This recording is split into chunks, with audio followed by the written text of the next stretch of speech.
দেশটা তোমার একার নাকি করছো ছোলা খোলা, সুযোগ পেলেই চালিয়ে যাচ্ছ হিন্দুর উপরে হামলা।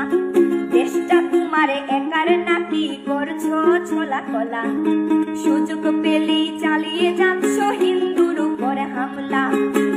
মনে রেখো হিন্দুরাও দেশ বাঁচাতে পাশে ছিল, দেশে দেশে দেশ বাঁচাতে রক্ত তারাও দিয়েছিল। মনে রেখো হিন্দুরাও দেশ বাঁচাতে পাশে ছিল, দেশে দেশে দেশ বাঁচাতে রক্ত তারাও দিয়েছিল। তবে ধর্ম নিয়ে কেন এ ঝামেলা? ও দেশবাসী বন্ধ করো হিন্দুর উপর হামলা, ও দেশবাসী বন্ধ করো হিন্দুর উপর হামলা।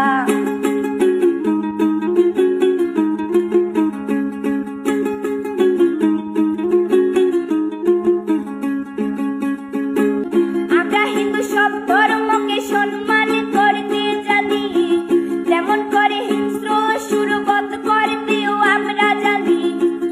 তাই সময় থাকতে হয়ে যাও সাবধান, ও দেশবাসী স্বাধীন দেশে স্বাধীনতা দিন, ও দেশবাসী স্বাধীন দেশে স্বাধীনতা দিন।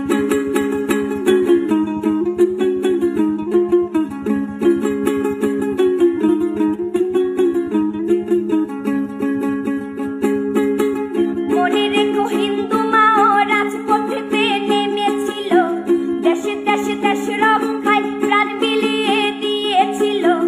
মনে রেখো হিন্দু মাও রাজপথেতে নেমেছিল, দেশে দেশে দেশ রক্ষায় প্রাণ বিলিয়ে দিয়েছিল।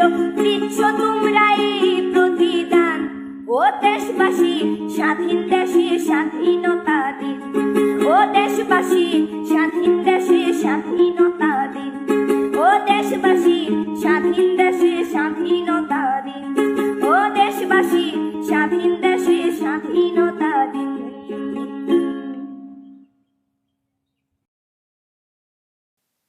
দুর্দান্ত দর্শক, অনেকটা রাত হয়ে গেলেও গানটা আমার মনে হয় আপনাদের ভালো লেগেছে, কারণ যা চলছে বাংলাদেশে সেখানে তো প্রতিবাদ যেটা হওয়ার তো সেটা তো শুরু হয়ে গেছে। এখন বেশ জোরালো প্রতিবাদ হচ্ছে, এবং শুধু বাংলাদেশই হচ্ছে না, বাংলাদেশের বাইরে আমাদের দেশেও হয়েছে, মানে ইউরোপের একাধিক দেশেও প্রতিবাদ হয়েছে। আমাকে আজকেই আমেরিকা থেকে ফোন করা হয়েছিল, তারাও প্রোগ্রাম নিচ্ছেন।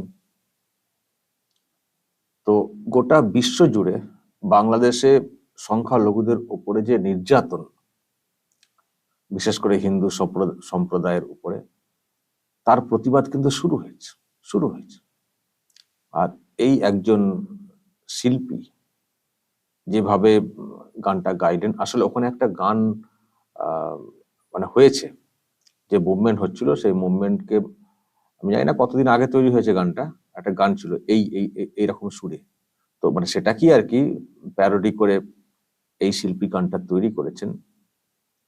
যে অত্যাচার হচ্ছে, যে হামলা হচ্ছে, সেই কথাগুলো তুলে ধরার একটা চেষ্টা করেছেন গানের সুরে, এবং খুব ভালো, বেশ মানে এত সুন্দরভাবে গান মানে তুলে ধরেছেন বিষয়টা। আসল যে বার্তা যেটা দেওয়ার চেষ্টা হচ্ছে এই অংশের তরফ থেকে, সেটা কিন্তু পৌঁছানোর ক্ষেত্রে দারুণ একটা প্ল্যাটফর্ম কার্যত তারা বেছে নিয়েছেন। খুব সুন্দর পরিবেশন। আর যা চলছে তা তো আপনারা অনেকেই জানেন। আমরা যেসব ভিডিও তৈরি করছি, আমরা তো ভারতে বসে যা পাচ্ছি, যতটা ক্রস চেক করতে পারছি করছি। সবটাই যে এখান থেকে পুরো চেক করে উঠতে পারছি তাও না। আমি অনেক ভিডিও প্লে করেছি, করে আপনাদেরকেই ছেড়ে দিয়েছি যে এটা কি হতে পারে, কি আপনারা যদি জানেন বা বাংলাদেশের অনেকে আছেন তারা যদি ক্রস চেক করে দিতে পারেন, সেখান থেকে আমরা বুঝতে পারি এটা কতটা কি ভিত্তি রয়েছে। কিন্তু প্রচুর ভিডিও, সব ভিডিও তো দেখানো যাচ্ছে না, এমন সব বিভৎস সব ভিডিও এসছে। অনেক ভিডিও এসছে, কান্নার ভিডিও, কষ্টের ভিডিও, সে তো আপনারা দেখেছেন, দেখিয়েছি। তো এখন এইসব দেখানোর পরেও দেখি কেউ কেউ বলেন এখান থেকে, বিশেষ করে ফেক খবর সব, ওখানে নাকি কিছু হয়নি। ওখানে কিছু হয়নি, এত এত প্রতিবাদ হচ্ছে, রাস্তাতে নেমে প্রতিবাদ হচ্ছে। আপনারা তো দেখেছেন ঢাকাতে, চট্টগ্রামে কিভাবে প্রতিবাদ হচ্ছে। বিশ্বজুড়ে প্রতিবাদ শুরু হয়ে গেছে। এই যে গানটা, এটাও তো ওখান থেকে এসছে। তো গানটা এমনি এমনি হয়ে গেল? এমনি এমনি গানটা হয়ে গেল? ওখানকার লোকেদের যন্ত্রণা, কষ্ট, শিকার, মানে তারা যদি না হতেন, এমনি এমনি এইসব গান হয়ে গেল? ফলে আমাদের যে কাজটা করার, সেটা আমরা করে যাচ্ছি।